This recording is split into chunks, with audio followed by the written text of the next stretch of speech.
Today we should be sharing with you our experience of driving in the Baja 1000, but unfortunately about half of that experience was stolen from us. Along with our camera, lens, microphones, SD cards. Yes, as the title says, we were robbed here in Amsterdam, and this is sort of like a cautionary tale.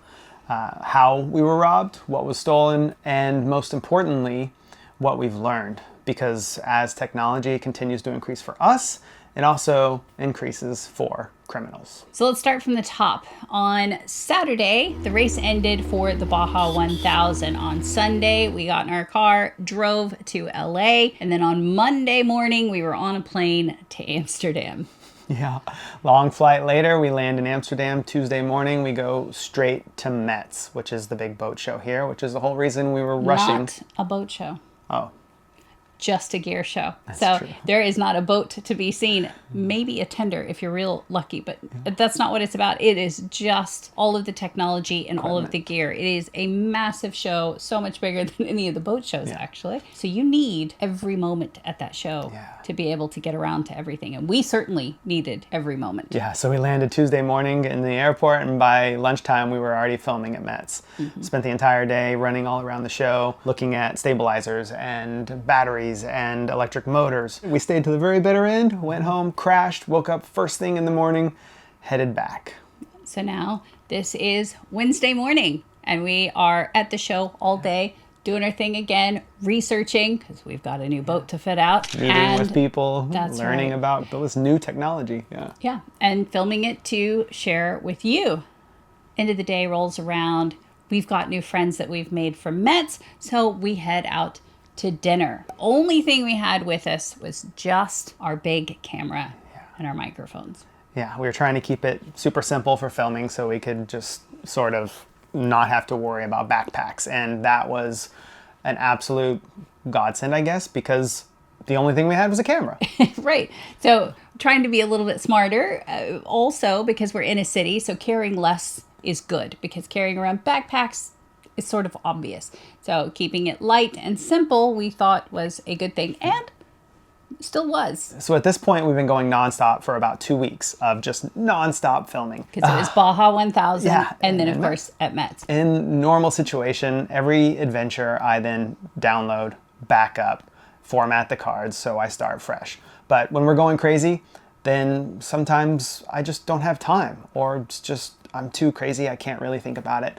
This has happened to be one of those times. And the thing is that the camera, which was a Sony FX3, and it holds 2 SD cards. And they're actually CF cards. They're crazy expensive. But they have hold 160 gigs each, so it's very difficult to fill them up. Which is normally a good thing, because we can go for a very long time without having to worry about swapping those out or downloading them. Yeah, and this is where we can kind of think about woulda, shoulda, coulda.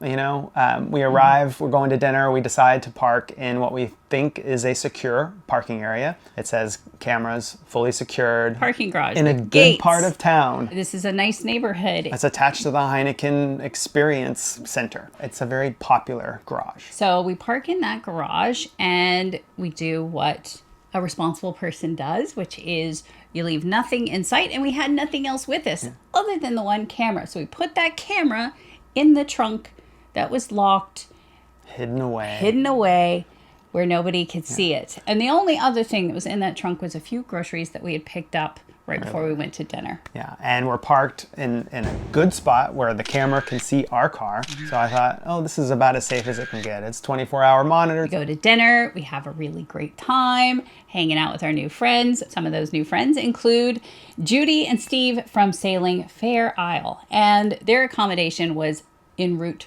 back to the boat. So we said, hey, how about we give you a ride back to your place, and then you don't have to take an Uber.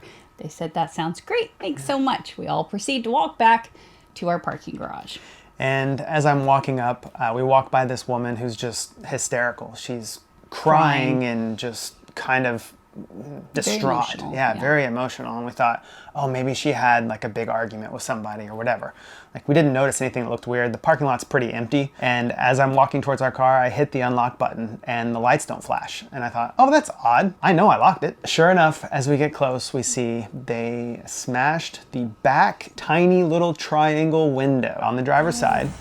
That is painful. Looking right at the camera, and they pulled down the back seat and grabbed only the camera, which all felt very strange at first because you're thinking, okay, nothing else has been touched. It doesn't look like anything else has moved an inch. It was like they knew the camera was in there. Yeah. And then it hits you, the footage on the camera, because that's the real gut punch. Yeah. It sucks. That's it. What, 10 grand worth of equipment stacked all up, which is, it hurts.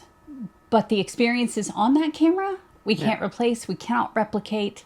Nothing can be done about that. So that's settling in. You're trying to process that while also thinking, okay, I have to handle this situation. That's when we start to look over at the other couple who look like they were very distraught. Yeah. That's from the other car that was here that said their car was broken into as well. Oh, they left a shoe.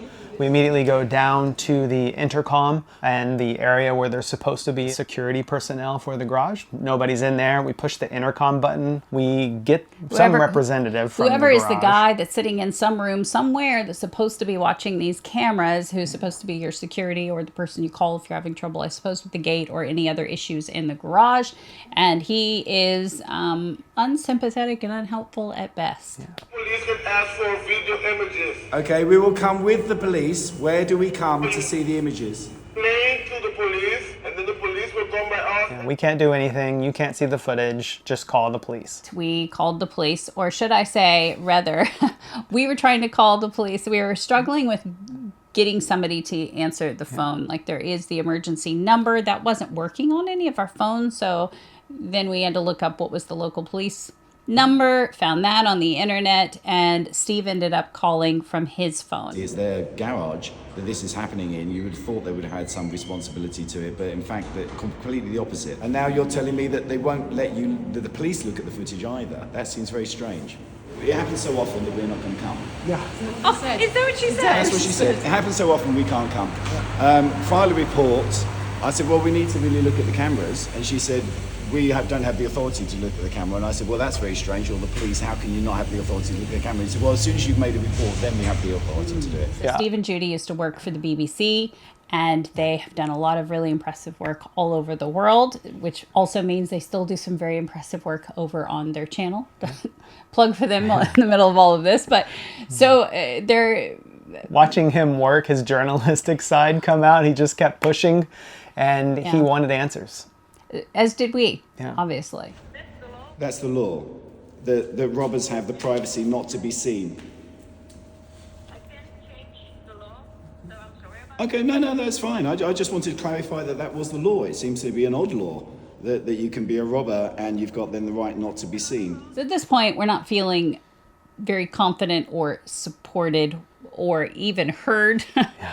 At this point, you're just thinking, wow, okay, nobody seems to really kind of care in this situation. It's as if it doesn't really matter. And of course, we start second guessing ourselves. Maybe we should have taken the camera with us, but we've tried not to do that anymore because walking around a city at night with a large camera also makes you a target, so you could get mugged. And I would say that could go even potentially far worse than having your car broken into. So, and also taking it to a restaurant. What if I put it down on a seat next to me and walk away and forget it? Or somebody comes and steals it out of the chair when I'm in the bathroom. Like, anything. There's so many possibilities. Like, what we did wasn't necessarily wrong, I don't feel.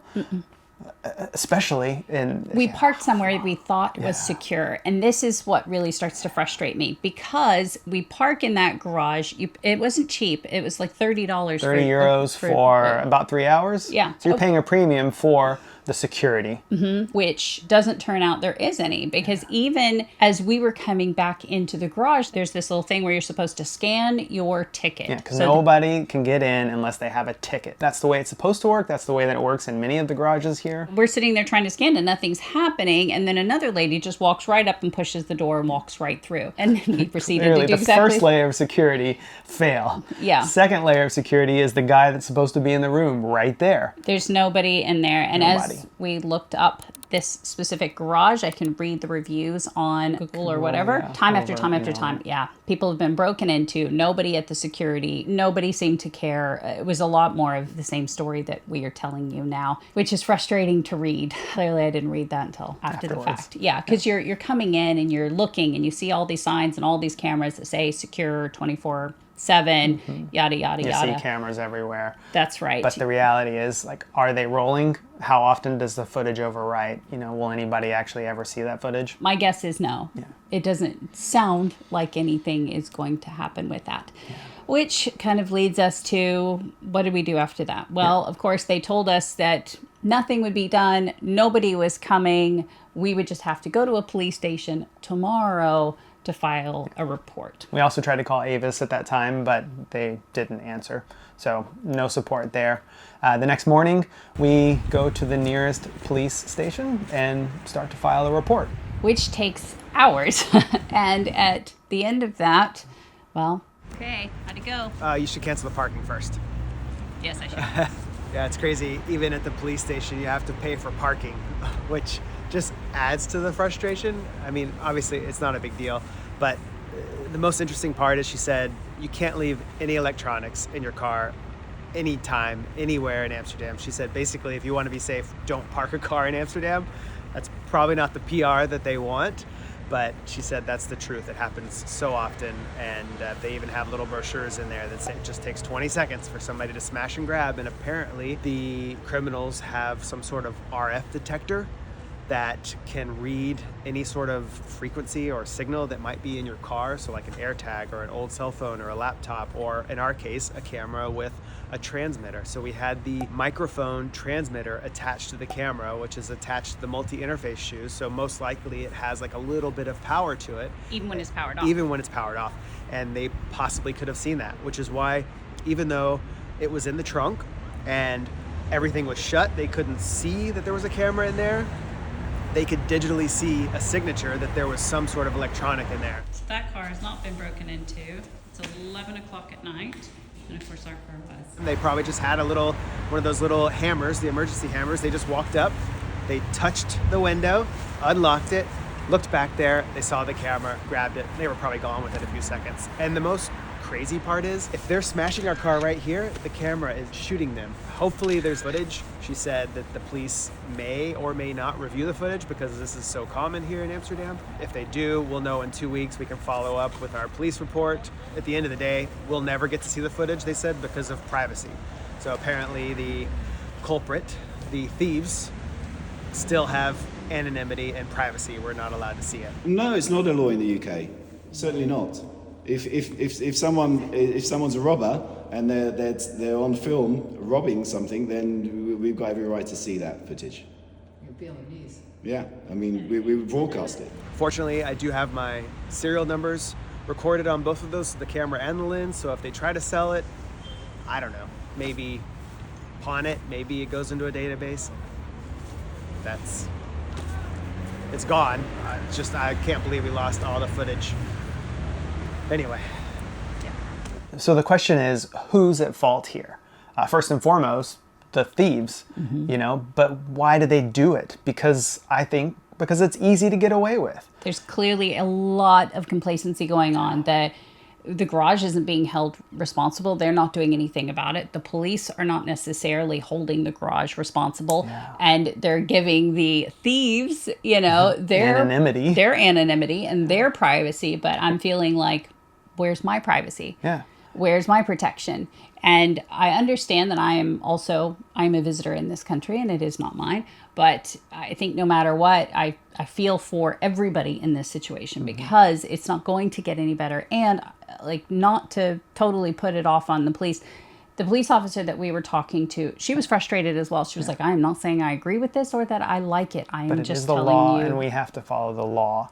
Yeah. And, you know, if we were in America, maybe the garage would be held more liable. They would be sued for fraud because they're saying they're doing these things, but clearly they're not. Yeah. And it's just... It's frustrating. Yeah. Obviously. It's frustrating because it feels like complacency and as if like, well, it's just so much, we can't do anything about it. And I think, well, that's the case because there is nothing being done about it. So it sort of just feeds itself. It's this Yeah. constant loop. And I feel like Steve said it best. Okay, we'll go and get a police report. But yeah, it's just very, very unsatisfactory, isn't it? But the point of this isn't to rant and rave on the current situation.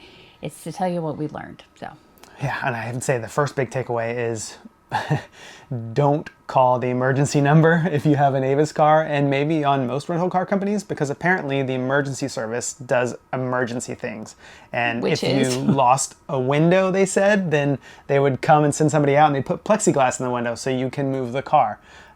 Things like that. yeah, if your car was not movable, that type of an emergency. But So in I our case- wasted basically 3 days talking to the emergency services team when I should have been talking to the normal Avis.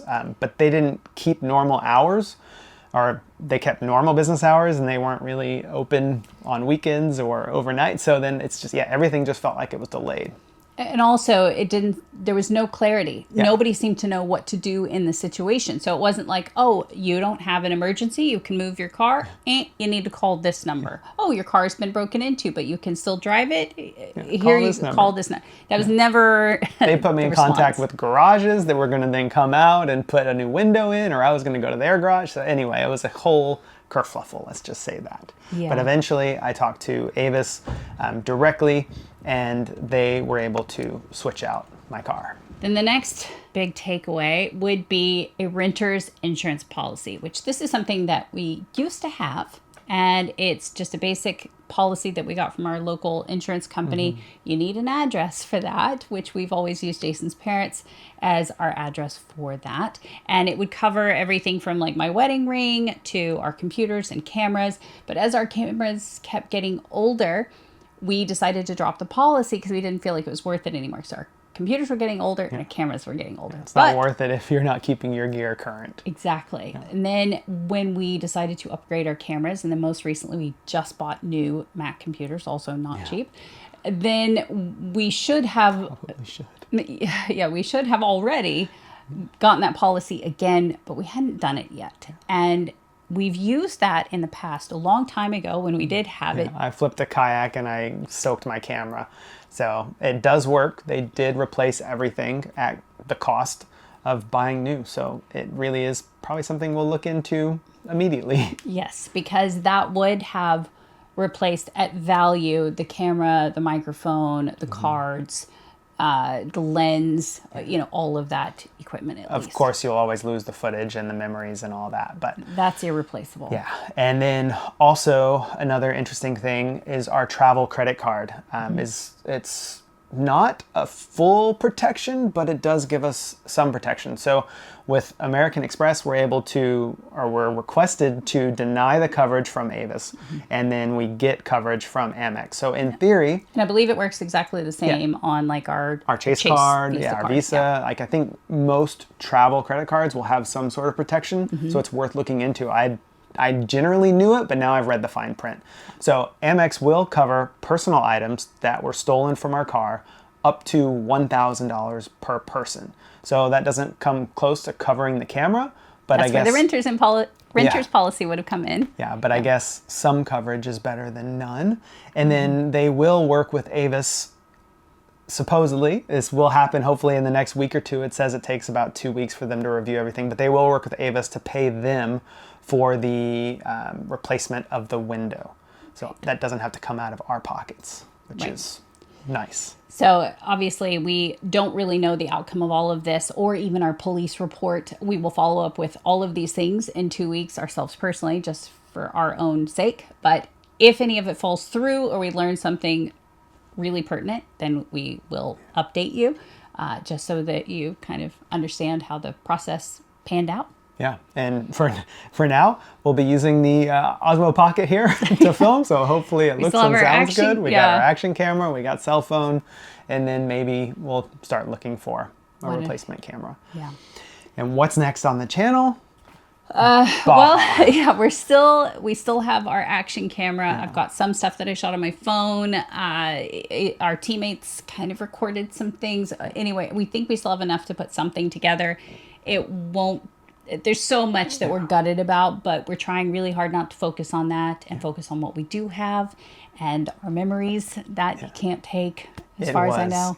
Just an incredible experience that pushed us further and harder than we ever imagined it would. And we knew it was going to push us. Yeah. So it went even further than that. So it was an incredible experience, and we want to share that with you in whatever capacity we can with what's left. So we will do that. And that's what you'll see next. And then we will be back here on the boat. Unfortunately, as far as Mets go, we found some very cool stuff. We'll try to cover that the best that we can, but unfortunately all the interviews and the live stuff we shot is gone, but that's okay. We still have the boat and we're still going to be doing all of the projects, so that can still go ahead. So you won't get to see the steam. research, you'll just get to see the final product if we buy it. That's right. Yeah. Oh God. Well, I hope this was helpful. And, I had no idea when we parked our car and hid that camera that people were using RF signals to find gear and break into cars. But it was a big eye-opener, and to some extent we are, I guess, somewhat thankful, because it could have been worse. It could have been an entire backpack full of stuff, and it could have been more. It could have been worse, and we could have had it on us, and we could have been mugged and harmed or hurt or whatever. And at the end of the day, it's a car window and a replaceable $1,000 worth of camera gear. That's right. The footage is the worst part of it. We would be really grateful if whoever stole our camera, if you're magically watching this right now, if you would please drop those SD cards off. DeValk Marina, Loosdrick. We would be very grateful for that. But it could have been worse. Yeah. We learned something from it. Hopefully it will help us be better prepared. I don't know how in the future to mitigate this. You're always up for some sort of a risk. I feel like in the grand scheme of things, shoot everything on your iPhone and upload it to the cloud, and the second it gets recorded, like... Yeah, but otherwise, like, the city is where stuff happens. Yeah. When we're really remote and far away, usually small villages and small towns, people, it's hard to get away with anything in a small town. I ought to know. I grew up in one. You don't get away with anything because everybody knows everybody, and somebody's going to find out something. But in a big city, it's really easy to hide and to get away with stuff. So be vigilant. Hopefully it never, ever happens to you. But if it does, hopefully some of this will be helpful. Yeah. And know that you're not alone. Yeah. It happens to everybody. Apparently. Yeah. Especially in Amsterdam. Jeez, yeah. Yeah. All right. Thank you very much. We will see you next time. Bye, guys.